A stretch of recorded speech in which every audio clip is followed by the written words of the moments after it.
भक्तजनमानस निवासाय श्रीरामचन्द्राय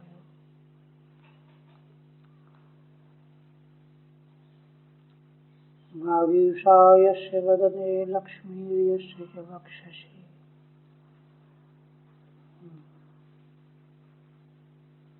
ओम नमः श्री परमहंसाय स्वादित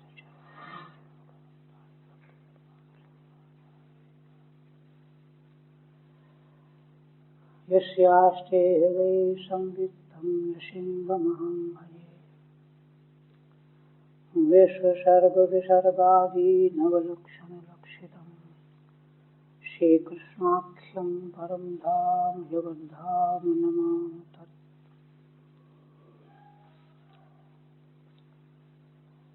परम आदरणीय यति वृंद, भक्त वृंद एवं श्रोत्र, श्रीमद् भागवत के एकादश स्कंध के अंतर्गत 29वें अध्याय में परमार्थ के सार सर्वस्व का उपदेश श्रवण करने के बाद उद्धव जी ने भगवान से प्रार्थना पूर्वक निवेदन किया।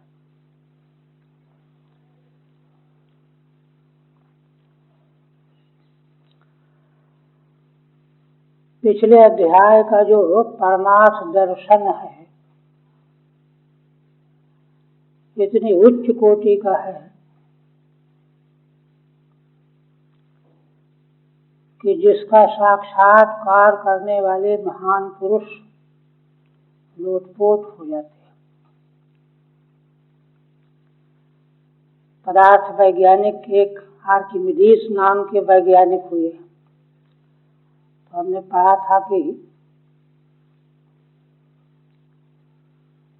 वे किसी हौज में स्नान करने के लिए गए, कपड़े अपने बाहर रख दिए, उसमें जब डुबकी लगाई तो बहुत सारा पानी बाहर बह गया। बाहर निकल करके आए तो उतना हौज खाली हो गया। इससे उनको एक सिद्धांत मालूम पड़ गया भौतिक विज्ञान का, और उसका ज्ञान होने पर वे इतने गदगद हो गए कि बिल्कुल उनको होश ही नहीं रहा। बिना वस्त्र पहने ही शहर की ओर दौड़ पड़े। मुझे मिल गया चिल्लाते हुए सड़क, कपड़े उपड़े सब वहीं पड़े। लोगों ने देखा, कहा कि यार कि मुझे इस पागल हो गया है क्या। अंत में अपने कमरे में गए, तब उनको कुछ होश आया तो उनको एक सिद्धांत का ज्ञान हो गया था। देखिए, पदार्थ विज्ञान के संबंध में उच्च स्तरीय सिद्धांत का अन्वेषण कर लेने पर एक वैज्ञानिक होशवास खो बैठा, किंतु उसकी तुलना में तो वैदिक परमार्थ दर्शन तो अनंत गुणित महान है। यही कारण है कि इस दर्शन को जिन महान पुरुषों ने जीवन में चरितार्थ किया, साक्षात्कार किया, वे संसार से पागल ही हो गए। उनके लिए संसार कुछ नहीं रहा और संसार भले उनको पागल समझता रहा। ऐसा यह उच्चतम कोटि का दर्शन है वेदांत दर्शन। श्री उद्धव जी ने सांगोपांग इसको समझा, किंतु फिर भी भगवान से निवेदन करने लगे, प्रार्थना करने लगे। वास्तविकता तो असल में यह है कि भगवान संसार के जीवों का कल्याण करने के लिए उनसे ये प्रश्न करा रहे हैं अंतर्यामी रूप से बैठ करके। ये तो निश्चित है, दो बातें पीछे के उसमें स्थापित की गई हैं कि वासनाओं का कालुष्य जो है सगुण भगवान की परा प्रीति में डूबे बिना हो नहीं सकता, और दूसरा अंत में भगवान की परा प्रीति प्राप्त किए बिना विघ्नों से छुटकारा नहीं मिल सकता। तो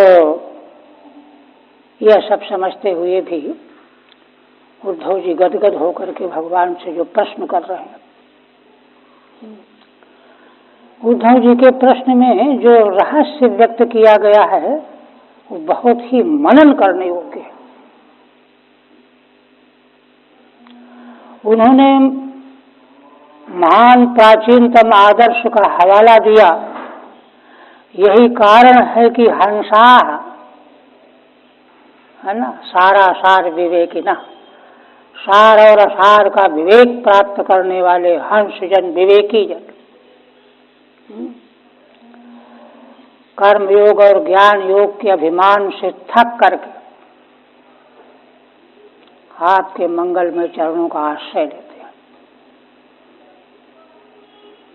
और बाकी लोग कि हम बड़े ज्ञानी हैं, बड़े कर्मठ हैं, इस अभिमान में आपकी माया के द्वारा वे भूल भुलैया में पड़ जाते हैं। किंतु आपके चरणों में जो नतमस्तक होते हैं विवेकी जन, उनको कभी कोई अभिमान नहीं होता। एक बात ही। दूसरी बात उद्धव जी ने क्या रखी कि भगवान इतने कारुणिक हैं, जीव के प्रति इतनी हितैषिता भगवान के हृदय में मौजूद है, विद्यमान है। उनके मंगल में व्रत चरित्र तो भरे पड़े हैं ही, किंतु यहाँ दृष्टांत दे रहे हैं कि आप के चरण रखने की पीठ पर ब्रह्मा आदि इंद्र आदि अपने मुकुट रगड़ते हैं। ऐसे आप किंतु श्री राम अवतार में आकर के आपने बानर भालुओं के साथ मित्रता की, मैत्री के संबंध का निर्वाह किया।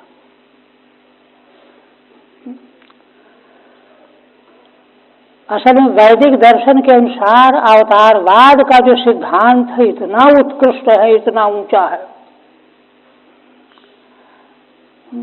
इसके रहस्य की तुलना कहीं भी नहीं है। अभी पूज्य महाराज जी का प्रवचन हम सुन रहे थे, मजहब की बात महाराज जी लाए कि मजहब में विवेक को की परवाह नहीं की जाती है। बहुत सुंदर बात कर रहे थे। जबकि संप्रदाय इसलिए होना चाहिए कि विवेक रूपी वृक्ष की रक्षा, संप्रदाय विवेक रूपी वृक्ष की रक्षा के लिए बनाया गया है, किंतु तथा कथित संप्रदाय विवेक का आदर बिल्कुल नहीं करते, केवल अंध परंपरा। किंतु वैदिक दर्शन के अनुसार जो भगवान के अवतारवाद का सिद्धांत है बहुत ही उत्कृष्ट है। तो फिर तीसरी बात उद्धव जी कहते हैं कि आप अंतर्यामी रूप से जीव मात्र के भीतर विराजमान रहते हुए और बाहर गुरु के रूप में, आचार्य के रूप में उपदेश करते हुए जीव मात्र का इतना हित और इतना कल्याण संपादन करते हैं कि बड़े बड़े कवि, त्रिकालज्ञ, ब्रह्मा की आयु प्राप्त करके भी आपके इस उपकार, इस अनुग्रह का बदला नहीं चुका सकते। इसलिए जब कोई बदला चुकाने का सामर्थ्य न हो तो भगवान के चरणों में शरणापन्न होना चाहिए। इसलिए शरणापन्न होना ही सर्वोच्च दर्शन है, सिद्धांत है।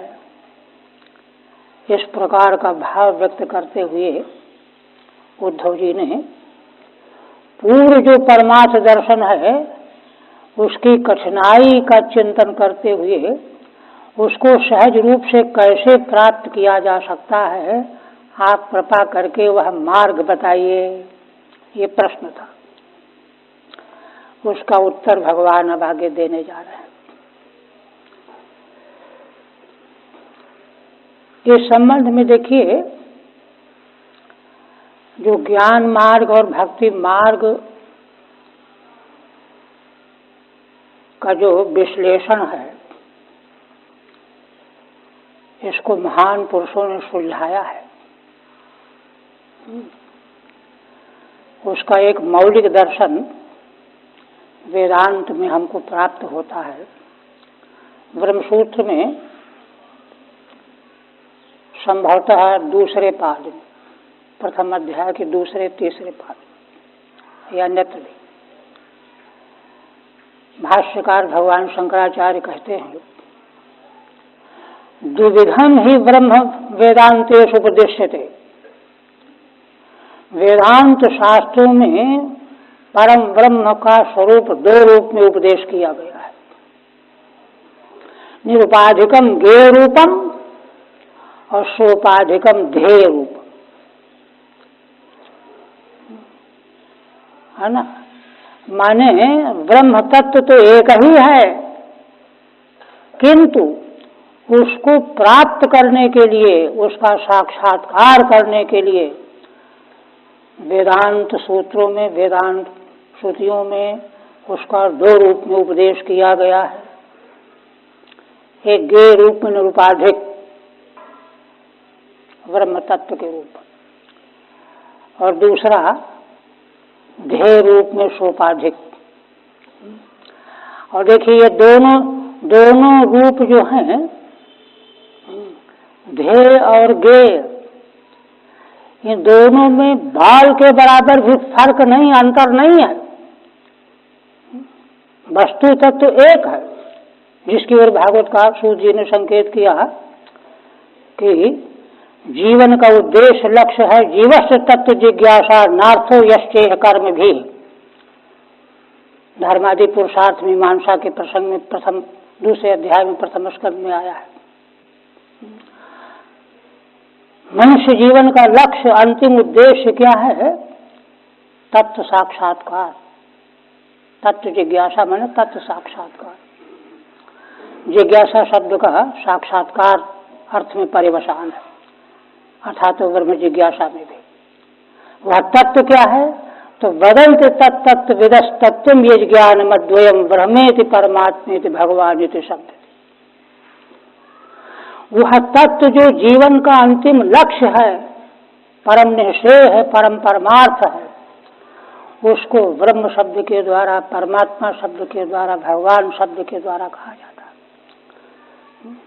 तो शब्द तो कहने, शब्द उसका निरूपण करने वाले तीन प्रकार के हैं, किंतु निरूप्यमान अर्थ में भेद नहीं है। तत्व तो वही है, अद्वयम यज ज्ञानम त्रिपुटी रहितम, ये स्थापित किया गया। तो इस प्रकार से ज्ञेय ब्रह्म और ध्येय ब्रह्म दोनों का जो वेदांत श्रुतियों में उपदेश किया गया है,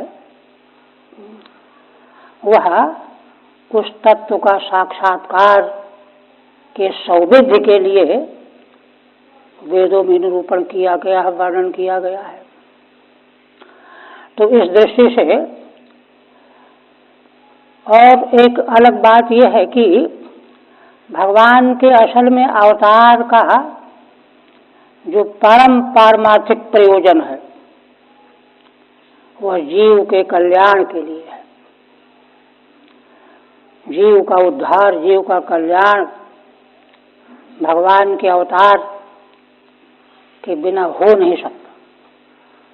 श्रीमद् भागवत में 2-3 स्थलों पर स्तुतियों के प्रकरण में सिद्धांत स्थापित किया गया है कि भगवान का अवतार अगर न हुआ होता तो वेद मार्ग ही लुप्त हो जाता, यज्ञागादिक न कर्मकांड बचता, न उपासना कांड बचता, सब लुप्त हो जाता। इसमें स्तुति के प्रसंग में 2-3 स्थलों पर श्रीमद् भागवत पर। तो मैंने भगवान के अवतार की कितनी बड़ी उपयोगिता, कितनी बड़ी महिमा है।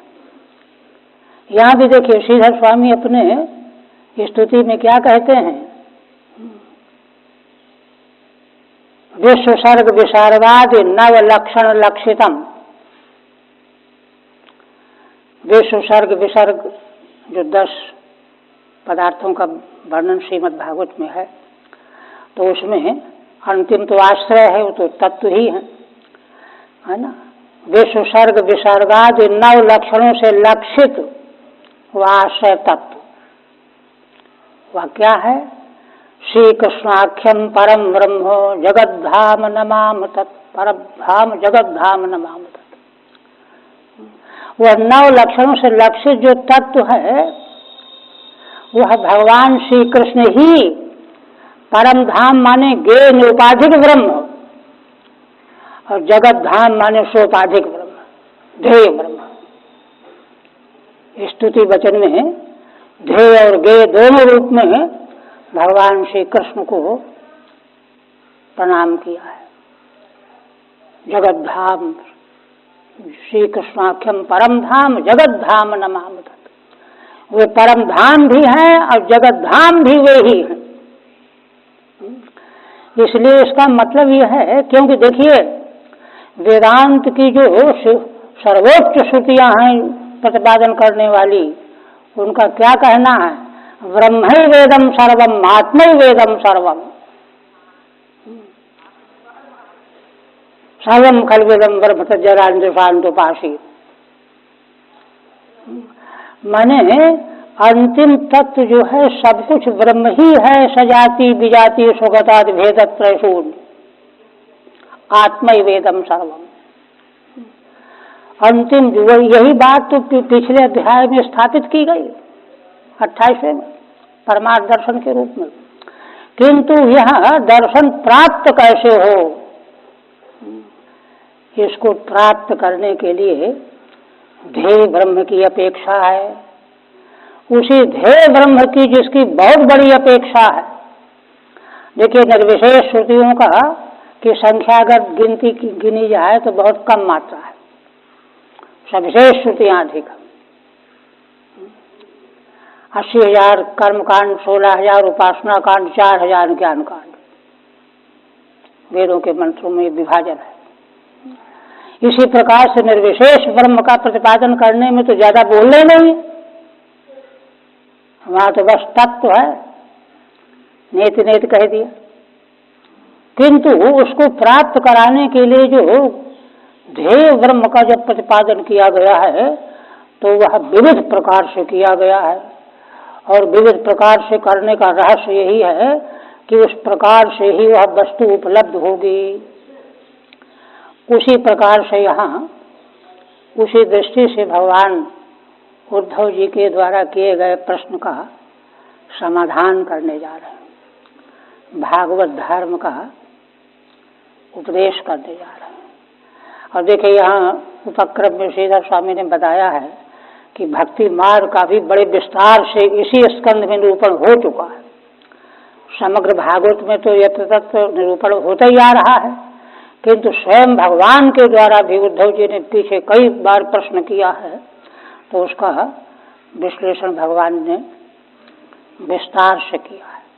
किंतु वह सब विस्तार सुन लेने के बाद जो है उसी के अंतिम सार रूप में भगवान यहाँ उपदेश करने जा रहे हैं। जैसे ज्ञान कांड का सारांश 28वां अध्याय, उसी प्रकार से भक्ति योग मार्ग का जो सारांश है वह उपदेश भगवान करने जा रहे हैं। क्योंकि देखिए मूलतः बात क्या थी, परमार्थ ज्ञान में प्रतिष्ठा प्राप्त करने के लिए क्या चाहिए? असंगैक संपत्ति, श्रीधर स्वामी ने कहा है। असंगता माने वैराग्य, वैराग्य की संपत्ति बड़ी अपेक्षित है। संसार से वैराग्य, संसार के विषय और पदार्थों से वैराग्य। संसार के विषय और पदार्थों में मन इतना गहराई में चिपका हुआ रहता है कि वह बौद्धिक विवेक प्राप्त करके भी उससे अपने को निकाल नहीं पाता। मुक्तकोपनिषद में भगवान ने यही बात हनुमान जी को कही। यहाँ पे देखिए दूसरे स्कंद के प्रथम अध्याय में जहाँ महाराज परीक्षित के प्रश्न का उत्तर भगवान सुखदेव जी ने देना आरंभ किया है। म्रियमाण मनुष्य को क्या करना चाहिए, क्या नहीं करना चाहिए, ये प्रश्न था। इस प्रश्न की प्रशंसा करके भगवान सुखदेव जी ने विधान किया कि देखो, मृत्यु का समय निकट आने पर घबराना नहीं चाहिए। करना क्या चाहिए? देह गेह सगे संबंधियों में आसक्ति संग का त्याग करके तीर्थ में चला जाना चाहिए और वहाँ यम नियम आसन प्राणायाम प्रत्याहार ये 5 बहिरंग साधनों का एक ही श्लोक में उल्लेख कर दिया है, अंतर्गर्भित करके। फिर धारणा ध्यान समाधि का उपदेश किया, अष्टांग योग का पूरा उपदेश करके फिर वहाँ भगवान सुखदेव जी क्या कहते हैं कि राजन देखो, इस प्रकार से समाधि प्राप्त करके, समाधि में सविकल्प और निर्विकल्प, निर्विकल्प समाधि अंतिम स्वरूप की उपलब्धि है, किंतु वह सविकल्प समाधि के स्थिर होने पर प्राप्त होगी। किंतु सविकल्प समाधि में है ना, धारणा ध्यान समाधि 3 अंतरंगतम साधन है। अगर धारणा में कोई गड़बड़ी है तो ध्यान ठीक नहीं होगा। जब ध्यान ठीक नहीं हो, सविकल्प समाधि ठीक नहीं होगा। सविकल्प समाधि ठीक हो तो निर्विकल्प समाधि होगी ही नहीं, ये वहां संकेत है। तो भगवान सुखदेव जी कहते हैं कि राजन देखो, अगर बार बार मन उस ध्येय के आकार में प्रवेश कराने पर भी अगर बार बार हट जाता हो, उखड़ जाता हो, फिसल जाता हो, तो जानते हो क्या करना चाहिए? पहले धारणा को ठीक करो, क्योंकि ध्यान की गहराई में पहुंचने का मूल है मार्ग धारणा। धारणा को ठीक करो, धारणा को ठीक करके ही तब ध्यान ठीक होगा, तब सविकल्प निकल्प समाधि ठीक हो। ईश्वर महाराज ने प्रश्न कर दिया। क्यों प्रश्न? इसलिए कर दिया कि इस प्रश्न की कठिनाई से वे स्वयं गुजर चुके थे। साधक जीवन में सभी के सामने ये कठिनाई आती है। ध्यान लगाते हैं उचट जाता, ये हो जाता, वो हो जाता। उसी प्रश्न के संबंध में वहां चर्चा हो रही है। तब महाराज ने प्रश्न किया कि भगवान, धारणा कैसे की जाएगी, उसका विषय क्या होगा, प्रकार क्या होगा, विधा क्या होगी, ये प्रश्न है एक ही श्लोक। तब उसका उत्तर देते हुए भगवान सुखदेव जी वहां क्या कहते हैं? वहां पर देखिए, धारणा को शुद्ध करने के लिए, क्योंकि धारणा ही जो है अंतरंग साधन का मूल है, ध्यान और समाधि। अगर वह ठीक नहीं हुई तो ध्यान और समाधि स्वप्न में भी संपन्न नहीं होगी। तो वहाँ भगवान सुखदेव जी ने जो आरंभ किया है उपदेश अपना, तो देखिए उसका वहाँ अभिप्राय ये है कि असल में साधनावस्था में भी साधक के जीवन में संसार छाया रहता है। उसको विवेक होने पर भी गहराई में संसार की वासनाएं उसको झकझोरती रहती हैं। इसलिए बाह्य प्रयत्न में लगने पर भी उसको सफलता नहीं मिलती। इसलिए आवश्यकता इस बात की है कि धारणा शुद्ध कैसे हो। धारणा तो मूल है। तो इसके लिए यहीं से आरंभ करते भगवान सुखदेव जी कहते हैं कि देखो, अब तक साधक संसार को संसार समझ रहा था। ये भूलोक है, ये अंतरिक्ष है, ये आकाश है, ये समुद्र है, ये पर्वत है, ये जंगल है, ये मनुष्य है, पशु है, पक्षी है। वेदांत शास्त्र जो है इसको निगलेक्ट करता है, अपलाप करता है, कुछ नहीं है। तो इसलिए ये है क्या है ना, तत्व दृष्टि में यह सब कुछ ब्रह्म ही है, सर्वम खल्विदम ब्रह्म, और वह ब्रह्म तत्व ही परमात्मा और भगवान शब्द के भी द्वारा कहा जाता है। इसलिए सब कुछ भगवान का ही विराट स्वरूप है। पाताल में तस्य ही पादमूलम, यहीं से आरंभ करके सुखदेव भगवान ने महाराज के समक्ष समग्र विश्व ब्रह्मांड भगवान का विराट स्वरूप है। समग्र विश्व ब्रह्मांड के प्रति जब भगवत दृष्टि बन जाएगी, भगवान का स्थूल विग्रह है। देखिए धारणा, इसके अग्रिम वाले अध्याय में धारणा के आश्रय तो असल में इस विराट विग्रह जो भगवान का है, इसके भीतर जो तत्व है जिसका एक श्लोक में वहां संकेत किया है, लेकिन बड़ा विस्तार हो जाएगा। तो धारणा का अंतिम धारणा का आश्रय वहां है, साधक को धारणा के रूप में आश्रय वहां बनाना है, किंतु उसमें आश्रय तब तक नहीं बनाया जा सकता, उसको आश्रय रूप में स्वीकार नहीं किया जा सकता जब तक समग्र विश्व ब्रह्मांड भगवत विग्रह के रूप में हमारी समझ में नहीं आ जाएगा। इसलिए फिर उसका फल भी बताया है दूसरे अध्याय में। कहते हैं कि देखो, ब्रह्मा जी ने, सृष्टि रचयिता ब्रह्मा जी ने भगवान के इसी विराट विग्रह में अपनी धारणा स्थापित की, उसका फल क्या हुआ? सर्वज्ञ हो गए। उनको मालूम पड़ गया कि इसके पूर्व कल्प में कितने अनंत जीव थे, उन अनंत जीवों ने कौन कौन से कर्म किए, उन कर्मों के अनुसार उनको कौन कौन से फल प्राप्त होने चाहिए, देव योनि, मनुष्य योनि, असुर योनि, पशु पक्षी योनि, ये सारा विज्ञान उनको हस्तगत हो गया, अधिगत हो गया, और उसी विज्ञान के आधार पर संसार की रचना उन्होंने की। इतना बड़ा महान फल बताया उसको।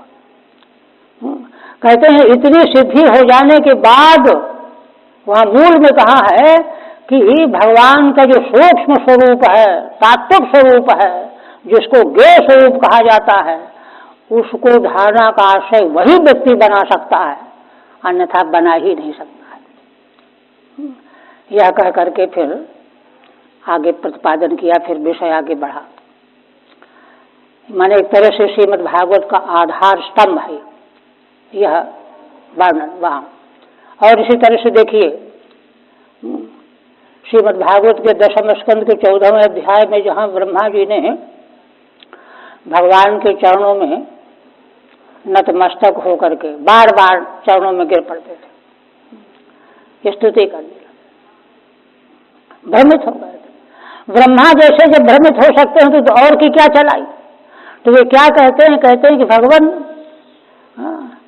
संसार के जीवों की अज्ञता तो देखिए, जो संसार तीनों काल में है ही नहीं, उसी के पीछे दौड़ा चला जा रहा है, और वास्तविक में सब कुछ आप ही हैं, आपको जानते ही नहीं है। जो सब कुछ आप ही हैं, ऐसे आपको जानते ही नहीं। संसार तीनों काल में है ही नहीं, किंतु उसी को सही माने बैठा है, सत्य माने बैठा है, ये स्थापित किया गया। तो इस तरह से देखिए, धारणा को शुद्ध करने के लिए मूलभूत सिद्धांत श्रीमद् भागवत में स्थापित किया गया कि जो है यहाँ संसार या प्रपंच जो कुछ भी है वह सब कुछ, आखिर पीछे 28वें अध्याय के दृष्टांतों के द्वारा कार्य कारण का अभेद स्थापित करके, प्रकाश से प्रकाशक का भेद स्थापन करके यही तो बताया गया कि यहाँ सब कुछ परम ब्रह्म ही है, मैं ही हूँ, माने भगवान ही हैं। यह दृष्टि जो है प्राप्त करनी है साक्षात्कार के द्वारा। तो अब धारणा को शुद्ध करने की दृष्टि से अब भगवान जो हैं उद्धव जी को आगे उपदेश करने जा रहे हैं। वैदिक दर्शन की दृष्टि से यह इतना यथार्थ निरूपण वर्णन है, ज्ञान कांड और भक्ति कांड दोनों, जिसका कि जो है कहीं कोई किसी प्रकार से इसको जो है इसको अस्वीकार करने की कहीं किसी तरह से कभी कोई गुंजाइश तीनों काल में संभव नहीं है, ऐसे उसको। और इसलिए केवल मात्र श्रीमद् भागवत में जो विशेष विशेष स्थलों को लेकर के उसी में दृष्टि जमा करके, और लोग क्या समझते हैं, ये स्वयं भगवान कपिल देव जी ने माता देवहूति को बताया है कि देखो लोग जो हैं, है ना, प्रहसन सच्चित प्रिया, जो ज्ञानाभिमानी हैं, जिनको साधन का अभिमान है कि हम तो ऐसे हैं, वे भगवान के प्रेमी भक्त सीधे साधे जनों की हंसी उड़ाते हैं, उनको बेवकूफ समझते हैं, कह रहे इनको ये बेवकूफ है इसलिए इनको ये मार्ग है इनका। लेकिन शास्त्र क्या कहता है, शास्त्र जो है उसका किस प्रकार से स्थापन कर रहा है, और उद्धव जी के प्रश्न के बाद वही उत्तर के रूप में यहाँ स्थापित किया जा रहा है। तो इसके मूल में बहुत बड़ी बात है जो आगे आप देखेंगे। श्री भगवान उवाच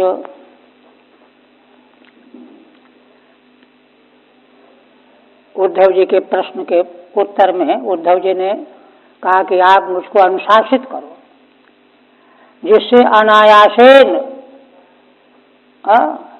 जो अतीन्द्रिय मन और इंद्रियां जिसकी बस में नहीं है, स्वच्छल्न है, उसका भी कल्याण हो सके। हन्तते कथयिष्यामि मम धर्मान सुमंगलान, यान श्रद्धया चरन् मृत्युम जयति दुर्जयम। भगवान कहते हैं हंत हर्ष व्यक्त करने के अव्यय, भगवान प्रसन्नता व्यक्त करते हुए, है ना, ते कथयिष्यामि, हे उद्धव जी हम तुमको कथन करेंगे। क्या कथन करेंगे? मम धर्मान सुमंगलान, मैं अपने धर्मों का, है ना, मेरे धर्म। देखिए भागवत धर्म का अर्थ क्या है ना, भगवता प्रोक्ता भागवता तान भागवतान धर्मान। पीछे इसी स्कंध में जहाँ नवयोगेश्वरों का संवाद आरंभ हुआ है, वहाँ जब महाराज निमि ने प्रश्न किया है योगेश्वरों से, तो उन्होंने यही उत्तर दिया है कि भागवत धर्म किनको कहते हैं? स्वयं भगवान ने नासमझ अज्ञानी प्राणियों का भी कल्याण करने के लिए जिन साधनों को उपदेश किया है, उन्हीं को तुम भागवत धर्म समझो, ये कहा है। तो यहाँ पर धर्मान सुमंगलान, सुमंगल धर्म कौन है? भागवत धर्म, कल्याण कारक, उनका मैं उपदेश करूंगा। यान श्रद्धया चरण मृत्युम जयत दुर्जयम, जिन भागवत धर्मों का मरण धर्मा मनुष्य श्रद्धा पूर्वक पालन कर लेने पर दुर्जय मृत्यु को जीत लेता है। मृत्यु माने संसारम, है ना, मृत्यु संसार का ही पर्यायवाची है, यहाँ मरने के अलावा और है क्या? मृत्युम जयति दुर्जयम मृत्युम संसारम जयति, जिन भागवत धर्मों का श्रद्धा पूर्वक आचरण कर लेने पर मरण धर्मा मनुष्य दुर्जय मृत्यु रूप संसार को जीत लेता है। ठीक है। हंतेत सहर्षम संबोधनम, हर्ष पूर्वक संबोधन कर रहे हैं, हर्ष व्यक्त करना ही संबोधित करना हो गया। सुमंगलान मन सुख रूपान, माने जिन धर्मों के आचरण करने में कुछ भी क्लेश न हो, सुसुखम कर्तुमव्ययम मृत्युम संसारम दुर्जयम अन्यैरुपायैहि, जो अन्य उपायों के द्वारा दुर्जय संसार को व्यक्ति पार कर सकता है। अब यहाँ से भगवान 13 श्लोकों में उन धर्मों का उपदेश करने जा रहे हैं। पहले क्या कहते हैं? कुर्यात् सर्वाणि कर्माणि मदर्थम शनकैः स्मरन् मयि अर्पित मनश्चित्तो मद्धर्मात्म मनोरति। श्री भगवान कहते हैं कि उद्धव जी देखो, सर्वाणि कर्माणि मदर्थम, है ना, शनकैः माम स्मरण कुर्यात्। जितने भी कर्म हैं लौकिक वैदिक सब, वे सारे कर्म भगवान के लिए किए जाने चाहिए। आरंभ यहीं से है, नींव है। साधक का पहला कर्तव्य क्या है कि जो जो कुछ भी मनसा वाचा कर्मणा, तीनों प्रकार की जो क्रियाएं होती हैं उनको भगवान को अर्पण कर दे। भगवान के लिए ही कर रहा हूं मैं। अब शनकई का मतलब यह है कि किसी क्रियाकलाप में संभ्रमित न हो, घबराए नहीं कि अरे अभी ये नहीं हुआ, अभी ये नहीं हुआ। आसानी से, अनायास से मेरा स्मरण करते हुए सारे कर्मों को मेरे लिए करना आरंभ करे। यही है जड़ मूल, है ना। क्योंकि स्थूल सूक्ष्म कार्य कारण सब कुछ भगवान के अलावा और कुछ वस्तु यहाँ है ही नहीं। इसलिए सारे कर्मों के आश्रय, कर्मों के फल परिणाम सब कुछ भगवान के ही भीतर है। मयि अर्पित मनश्चित्तो मद्धर्मात् मनोरति, मुझ में मन और चित्त को अर्पित कर दे। संकल्प विकल्प करने वाला मन, चिंतन करने वाला चित्त मुझ में परमात्मा में अर्पण कर दे। मद्धर्मात् मनोरति, और अपने अंतःकरण की और मन की रति जो है भगवान के धर्मों में ही लग जाए। ठीक है। धर्मानेवा कुर्यादित 13 भी 13 श्लोकों से। माम स्मरण शनकैः असंदम्भतः कुर्यात्, धीरे धीरे मेरा स्मरण करते हुए, संदम्भ माने जल्दबाजी और व्यग्रता नहीं, शांति पूर्वक कुर्यात्। तदा मयि अर्पिते मनश्चित्ते, मुझ में मन और चित्त को अर्पण कर दे। मनश्चित्ते संकल्प विकल्पानुसंधानात्मके, संकल्प विकल्प का अनुसंधान जिनके द्वारा होता है मन और चित्त के द्वारा, ये भगवान को अर्पित हो गए। अब अगर संकल्प विकल्प होगा तो भगवत विषय ही होगा और नहीं होगा। अतएव मद धर्मेषु एव आत्मनसो रतिर्यश सह, इसलिए मेरे धर्मों में ही जिसके अंतःकरण की, मन की रति प्रीति है। अच्छा, और क्या करे? देशान पुण्यान आश्रयेतो मद धर्मैः साधुभिः श्रितान्। भगवान कहते हैं कि, है ना, मद भक्तैः साधुभिः श्रितान्, मेरे भक्त जो साधु जन हैं, वे जिन पुण्य आश्रमों में रहते हों, तीर्थों में, देशों में रहते हों, पवित्र स्थानों में, वहीं पर वहीं आश्रय बना करके रहना चाहिए। साधु जनों के संग में रहना चाहिए। एक, देवासुर मनुष्येषु मद्धर्मात् मद्भक्ताचरितानि च। भगवान कहते हैं देवताओं में, असुरों में, मनुष्यों में, किसी भी योनि जाति में जो मेरे में भक्त हो चुके हैं, उनके आचरणों का अनुकरण करे, उसी प्रकार से स्वयं भी आचरण करने की आदत डाले, स्वयं वैसा ही आचरण करना सीखे। पुण्य देश लक्षणम, पुण्य देश का लक्षण बताते हैं। मद भक्तैरिति, भगवान के भक्त जहाँ रहते हैं वही पुण्य देश है। देवादुष ये मद्भक्तास्तेषाम आचरितानि कर्माणि चाश्रयेत। देवता आदिकों में जो मेरे भक्त हुए हैं उनके द्वारा जैसा जैसा आचरण करते हुए कर्म किए गए हैं उसी प्रकार का आचरण कर्म करे। और क्या करे?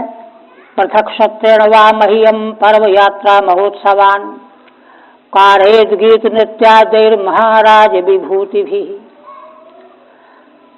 फिर भगवान कहते हैं कि देखो, पृथक माने अलग अपने आप अकेले ही, अथवा सत्र माने समुदाय के साथ में भगवान संबंधी पर्व और यात्रा के महोत्सवों का आरंभ करे, स्वयं करे अथवा समुदाय के साथ मिलकर के सबको प्रोत्साहित करके करावे। और इन सब उत्सव में कार्यद गीत नृत्याद्य ही महाराज विभूति भी, गीत नृत्य आदि का आयोजन करे। महाराजाओं की जैसी विभूतियां होती हैं, बड़े विशाल ढंग से जो है संपन्न करे इन कृत्यों को। सत्येन संभूयवा, विस्तार नहीं है। मामेव सर्वभूतेषु बहिरंतरपाव्रतम ईक्षेतात्मनि चात्मानं यथा खम अमलाशयः। अब यहाँ से, ये तो अभी तक बहिरंग भगवान ने साधन बताया, अब अंतरंग साधन। अंतरंग साधन में कहते हैं कि देखो, सर्वभूतेषु प्राणी मात्र में मुझ परमेश्वर का ही दर्शन करे। कैसे? बहि अंतरम, अंतर अपावृतम, सभी प्राणियों के भीतर और सभी प्राणियों के बाहर भगवान का दर्शन करें। तो कहते हैं कि अच्छा, ऐसा कैसे होगा? भीतर जो है भीतर है, बाहर बाहर है। तो कहते हैं कि देखो, असल में भीतर और बाहर भगवान में भेद ही नहीं है। भगवान तो भीतर भी हैं, बाहर भी हैं, और जो उपाधि बनी हुई है वह भी भगवान ही है। अपाव्रतम, भगवान में किसी प्रकार का भेद ही नहीं है, निरावरण भगवत स्वरूप है। इस रूप में ईक्षेतात्मनि चात्मानम, अपने में ही है ना, जीव मात्र की आत्मा को और मुझ परमात्मा को अपने भीतर देखा। यथा खम अमलाशयः, कहते हैं कि देखो, जीव तो अनंत हैं, अनंत जीवों को अपने भीतर कैसे देखेगा? कहते नहीं, जैसे आकाश, आकाश के औपाधिक भेद बहुत सारे हैं, घटाकाश, मठाकाश, कर्काकाश, जलाकाश वगैरह, किंतु आकाश एक है। यथा खम अमलाशयः, इस प्रकार से अमलाशय माने निर्मल अंतःकरण में, जब अंतःकरण निर्मल रहेगा तो भगवान आकाश की तरह से सभी प्राणी मात्र में भीतर बाहर निरावृत रूप से दिखाई देने लगेंगे और अपने भीतर भी दिखाई देने लगेंगे। अंतरंग साधन है ये। ठीक है। अंतरंगाम भक्ति मामित त्रिभी, 3 श्लोकों से। सर्वभूतेषु आत्मनि च, सभी प्राणियों में और अपने में भी, आत्मानम ईश्वरम स्थितम माम एव ईक्षेत, सभी प्राणी मात्र में और तुम्हारे अपने भीतर भी मुझ ईश्वर को स्थित देखा है। ननु कथम एकस्य सर्वेषु व्यक्ति, कोई प्रश्न कर दे कि भगवान तो एक है तो सब में कैसे रहेंगे? तत्राह बहिरंतः पूर्णमित्यर्थः, भगवान भीतर बाहर सर्वत्र पूर्ण है। तत्कुतः, कहते हैं कि ऐसा कैसे है, सब जगह पूर्ण कैसे है? अपाव्रतम अनावरणम, भगवान जो है अपाव्रत अनावरण है, भगवान को कोई ढक ही नहीं सकता। तदपि कुतः, तो कहते हैं भगवान अनावरण कैसे हैं? यथा खम जैसे आकाश, असंगत्वादित्यर्थ जैसे आकाश सबको अपने भीतर लिए है और स्वयं किसी में भी नहीं है, असंग है। ऐसे भगवान में सब कुछ है और भगवान स्वयं में असंग है, यह दर्शन करे। फिर कहते हैं इत सर्वाणि भूतानि मद भावेन महाद्युते सभाजन मन्यमानो ज्ञानम केवलमाश्रितः। कहते हैं हे महाद्युते, संबोधन है उद्धव जी के लिए। महाद्युते माने महाप्राज्ञ, महान बुद्धिमान। देखो इस प्रकार से सभी प्राणी मात्र को मेरी भावना करते हुए उनका आदर करे। सभाजन मन्यमान, क्यों? उनको मेरा ही स्वरूप मान करके। जब सभी प्राणी मात्र को मेरा स्वरूप मानोगे तो उनका आदर करना ही पड़ेगा। ज्ञानम केवल माश्रिता, कहते हैं केवल ज्ञान रूप में मेरे अलावा और कहीं कुछ है ही नहीं। ऐसे ज्ञान का आश्रय लेकर के प्राणी मात्र में मेरी दृष्टि बनाओ, मेरी भावना करके उनका आदर सम्मान करो।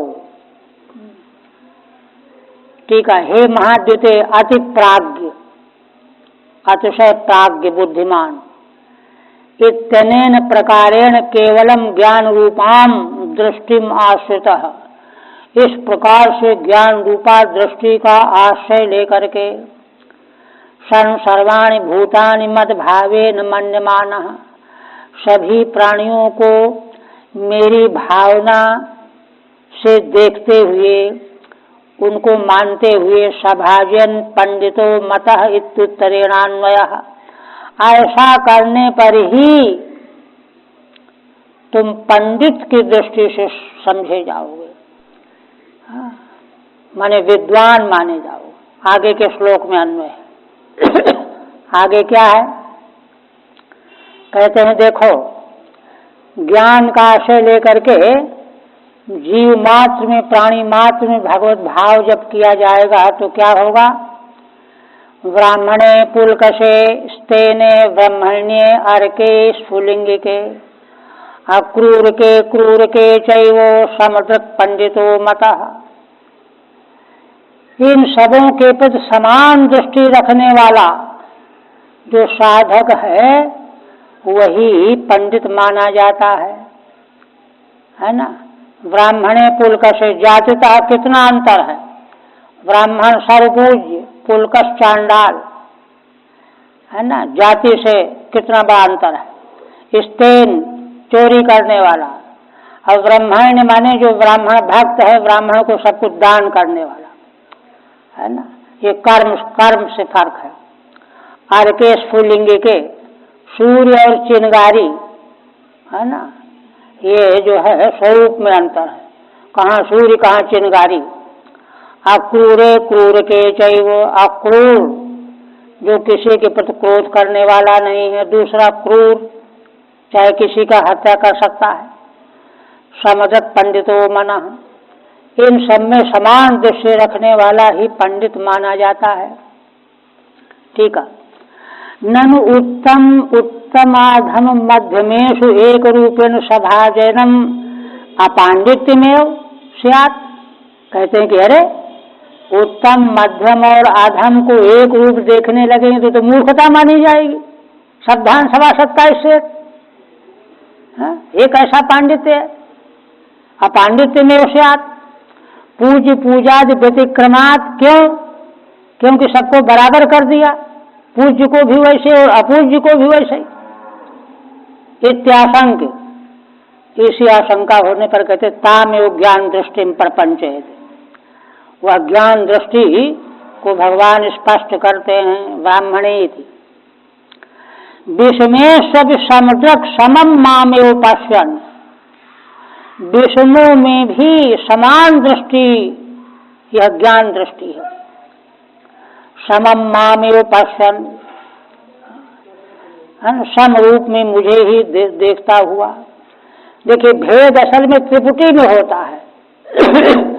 त्रिपुटी से रहित जो अद्वैत ज्ञान है वहां भेद ही नहीं है। ये समत्व दर्शन है।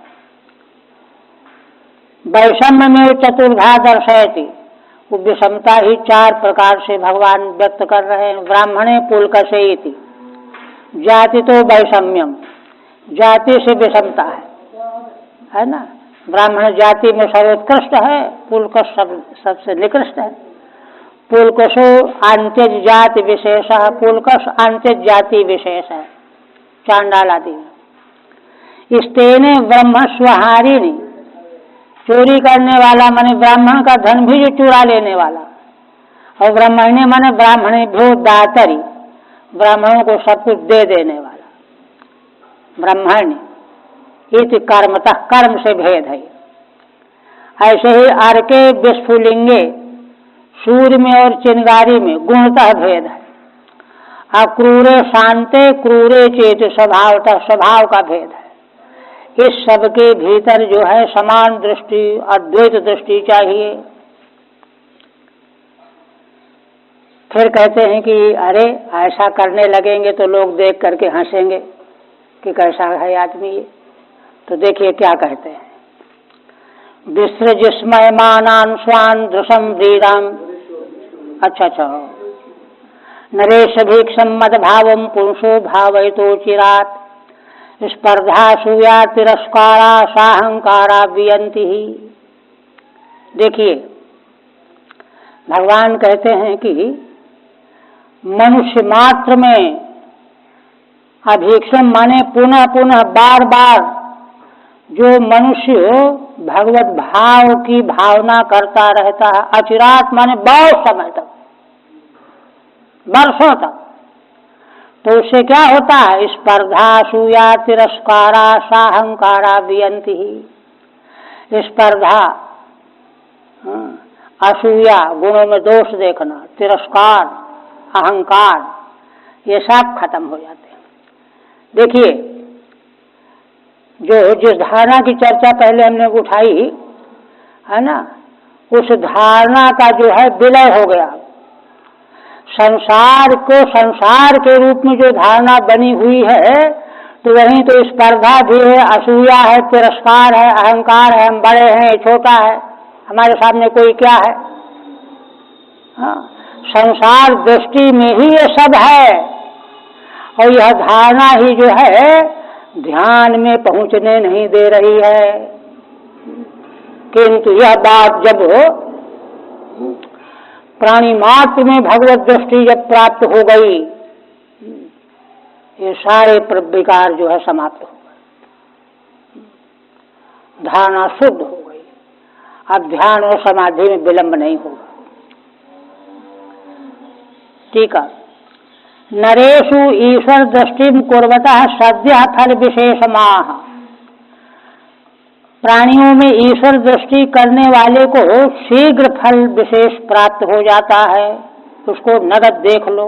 नरेश्वेति समोत्तम हीनेषु स्पर्धादय स्वस्मिन् अहंकारश्च, है ना, सम उत्तम और हीन तीनों में स्पर्धा आदि होती है, अहंकार होता है, असूया होती है, और अपने में अहंकार होता है। ही तो निश्चितम, निश्चित रूप से वियंति नश्यंति, ये तीनों नष्ट हो जाते हैं। माने प्राणी मात्र की बात जाने, ये मनुष्य में ही अगर इस प्रकार का कोई साधन अपना ले तो सारे विकार समाप्त हो जाते हैं, है ना। फिर कहते हैं कि अच्छा, विसर्जिस्मयमानान् स्वान् दृशं व्रीडां च दैहिकीं प्रणमेत दंडवत भूमौ आश्वचांडाल गोखरम। भगवान कहते हैं कि देखो, संकोच नहीं करना चाहिए कि हमारे मित्र लोग हंसेंगे हम ऐसा करेंगे तो।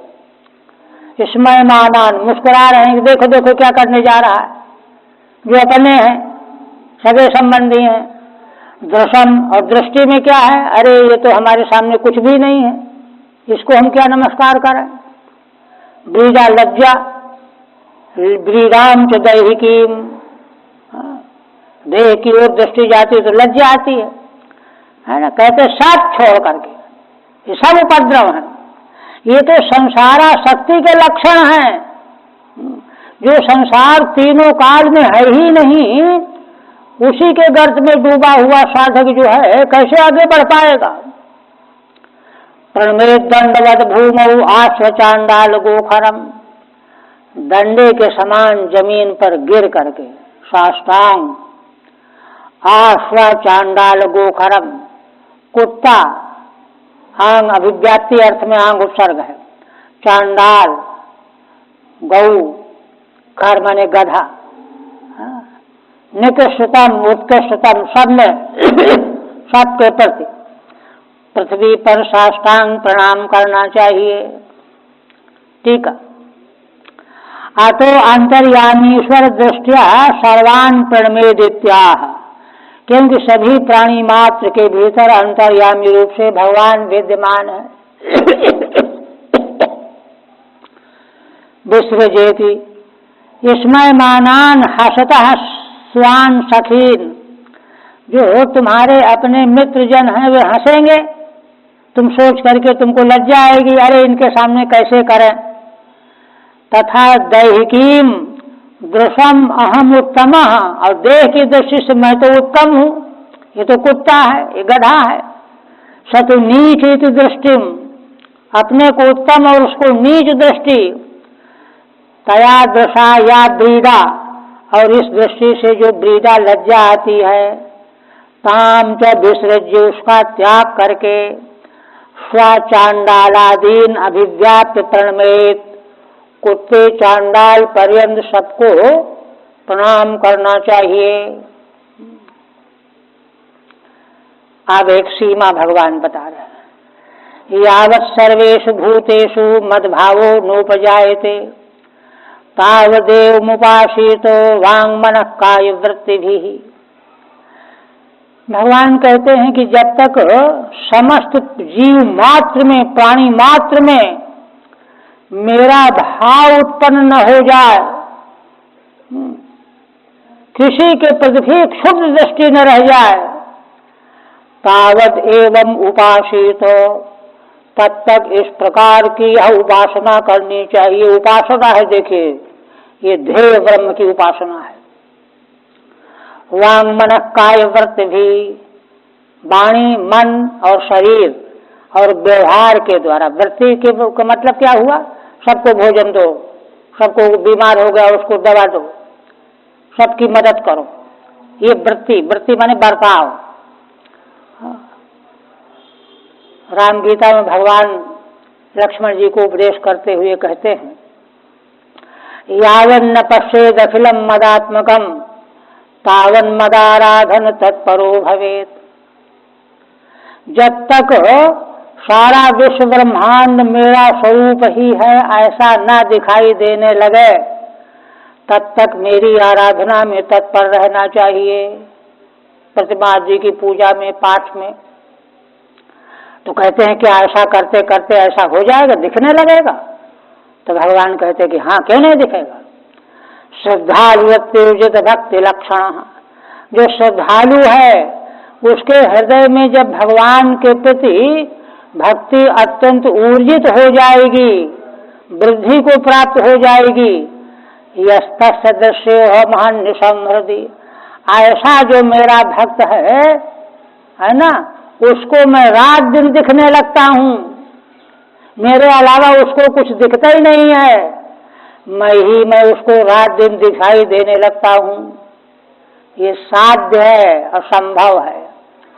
इस तरह से कहते हैं, है ना। एवं पंचभी श्लोकैः उक्ताया समदृष्टे अवधिमा, 5 श्लोकों के द्वारा ऊपर जो समदृष्टि बताई गई है उसकी अवधि कहते हैं 2 श्लोकों से। यावदिति, है ना, जब तक प्राणी मात्र में भगवान का ही स्वरूप है ऐसा भाव न बन जाए, तब तक इस प्रकार से उपासना करते रहना चाहिए। इसी तरह से सर्वं ब्रह्मात्मकं तस्य विद्यात् मनीषया, परिपश्यन्नुपरमेत सर्वतो मुक्त संशय। भगवान कहते हैं सब कुछ ब्रह्मात्मक ही है, यही तो परमार्थ ज्ञान का सार है। तस्य विद्यात्मनीषया, आत्मनीषा के द्वारा, तत्व विद्या के द्वारा सब कुछ ब्रह्मात्मक दिखाई देना ही चाहिए, एक दिन दिखने लगेगा, है ना। पिछले अध्याय में जो परमार्थ दर्शन बताया गया है उसका साक्षात्कार हो जाएगा। परिपश्यन्नुपरमेत, इस प्रकार से जब सर्वत्र ब्रह्म स्वरूप का दर्शन होने लग जाए तो उपराम हो जाए। उपरमेत सर्वतो मुक्त संशय, अब सब ओर से कुछ नहीं करना है, कोई साधन नहीं, संन्यास, सब ओर से मुक्त संशय हो जाएगा। ठीक है। तस्य एवं कुर्वतः पुंसः, उस पुरुष के द्वारा ऐसा करते करते सर्वं ब्रह्मात्मक में भवति, सब कुछ सजाति विजाति स्वगतादि भेदत्रय शून्य परम ब्रह्म ही हो जाता है। कुतः आत्मनीषया सर्वत्र ईश्वर दृष्टया, सर्वत्र ईश्वर दृष्टि ही आत्मनीषा है ना, वही विद्या है, यही ब्रह्म विद्या है। यह विद्या तया, इसी ब्रह्म विद्या के द्वारा। अतः परितो ब्रह्मैव पश्यन्, इसलिए चारों ओर ब्रह्म का ही वह दर्शन करने लगता है। सर्वतः क्रिया मात्रादुपरमेत, अब उसको कोई क्रिया करने की अपेक्षा नहीं रह जाएगी। फिर कहते हैं कि अच्छा,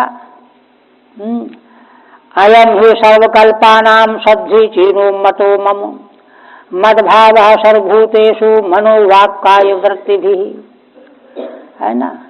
भगवान कहते हैं कि, है ना, भगवान की प्राप्ति के तमाम साधन उपायों में सबसे श्रेष्ठतम उपाय यही है, ऐसा मेरा मत है। क्या?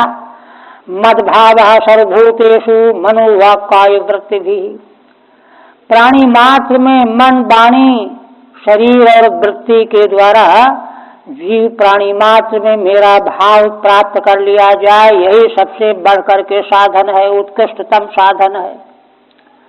ठीक है। किम अयमेव उपायो अस्ति वा अन्यो अपि, क्या यही एकमात्र उपाय है या अन्य भी कोई उपाय है? इत्यपेक्षायाम सन्ति बहवः, इस पर कहते हैं कि उपाय तो बहुत सारे हैं, किंतु समीचीनस्तु अयमेवेत्याह, किंतु सर्वोत्कृष्ट सुगमतम साधन यही है, अयम ही थी। और कहते हैं भगवत धर्म का पालन जो रूप जो उपाय है उसकी महिमा बता रहा है। न ह्यं रूपक्रमे ध्वंसो मद्धर्मस्योद्धवानुमपि मया व्यवसितः सम्यक निर्गुणत्वादनाशिषः। भगवान कहते हैं कि हे अंग, संबोधन है, यह जो मैंने भागवत धर्म तुमको बताया, इस भागवत धर्म का जो आशय ले लेता है तो इसमें अणु मात्र भी किसी प्रकार की हानि नहीं होती है। मया व्यवसिता सम्यक, देखिए एक विशेषता और, यह उपाय भागवत धर्मों का आचरण करने वाला उपाय मैंने इसको निश्चित रूप से प्रकाशित किया है। निर्गुणत्वाद अनाशिषः, क्योंकि मैं निर्गुण परमेश्वर हूँ। अनाशिषः मैंने निष्काम, निष्काम भावना के साधकों के लिए मैंने ही इस मार्ग का प्रकाशन किया है। और वर्णाश्रम धर्म आदि तो मनुवादी दूसरे ऋषियों ने उपदेश किया है, किंतु भागवत धर्म के संबंध में उपदेश मेरे द्वारा प्रकट किया गया है। भागवत धर्म लक्षणोपाय से समीचीनत्व में उपवादित द्वाभ्याम, 2 श्लोकों से, है ना। भगवत धर्म लक्षण रूप जो उपाय है कितना समीचीन है, कैसे है, क्यों है? कहते नहीं थी अंग हे उद्धव अनाशिषो निष्कामस्य मद्धर्मस्य मेरा भागवत धर्म का जो पालन है निष्काम भाव से होता है।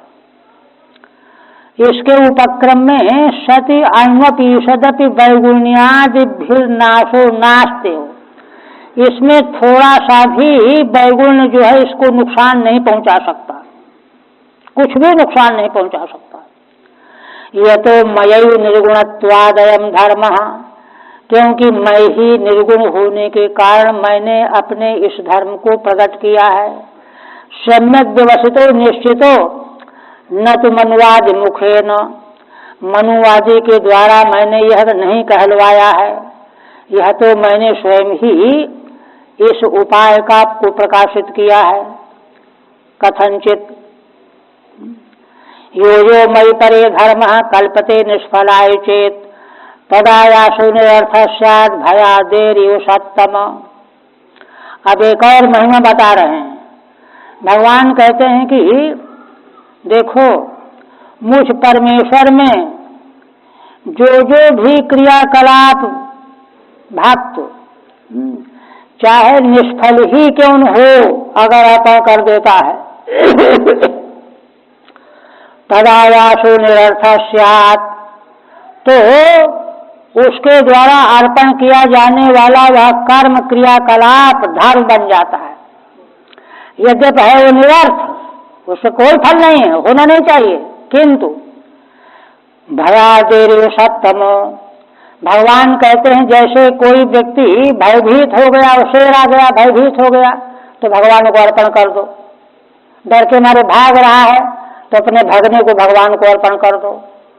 शोक मोह भय आदि भावों को भी भगवान को अर्पण कर देना जो है भागवत धर्म बन जाता है। अब बताओ इनके अर्पण करने से क्या फल मिलना चाहिए?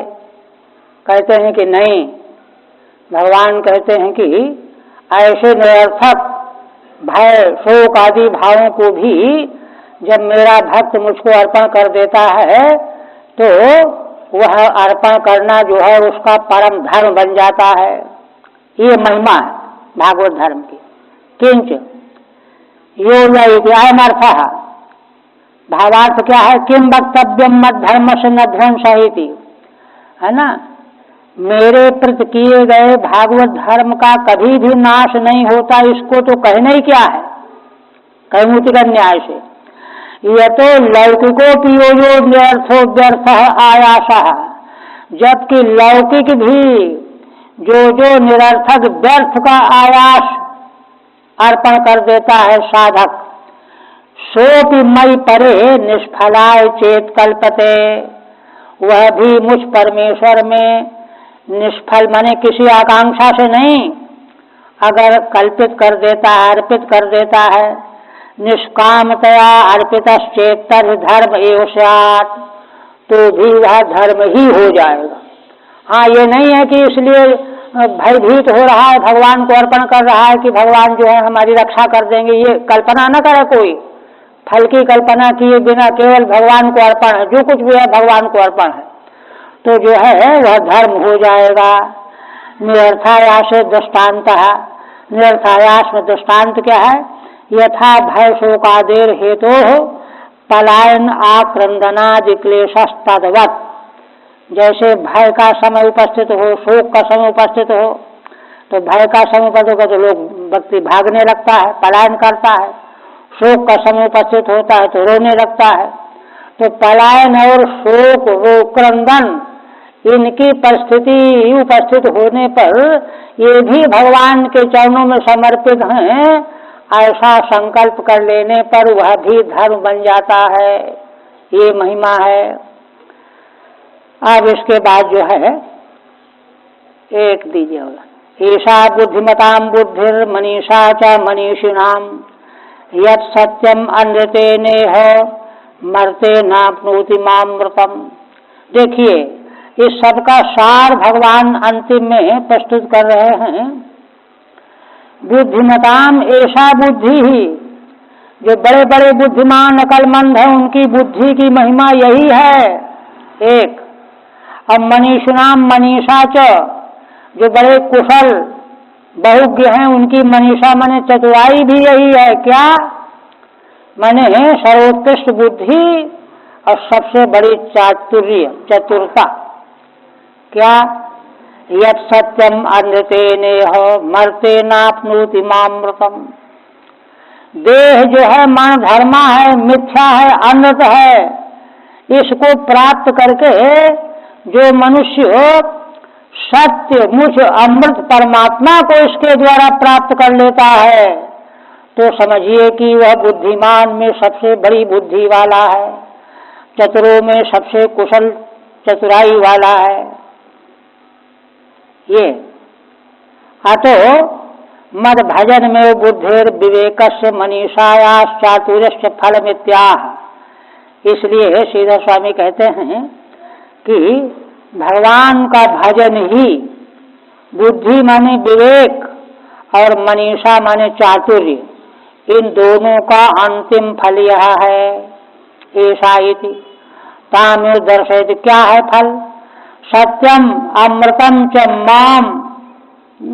सत्य परमार्थ सत्य और अमृत अविनाशी भगवान को, अनृतेन असत्येन मर्तेन विनाशिना, जो अमृत है, असत्य है, मन धर्मा है, देह मनुष्य देहेन इहास्मिन् जन्मनि प्राप्नोति, इस जन्म में रहते रहते ही प्राप्त कर लेता है। यत् सही बुद्धिर मनीषा चैति, वही बुद्धि वही मनीषा कही जाएगी। बुद्धिर विवेक है, मनीषा चातुर्यम, इसी में उसकी महिमा समझी जाएगी। अब आगे उपसंहार है यहीं तक।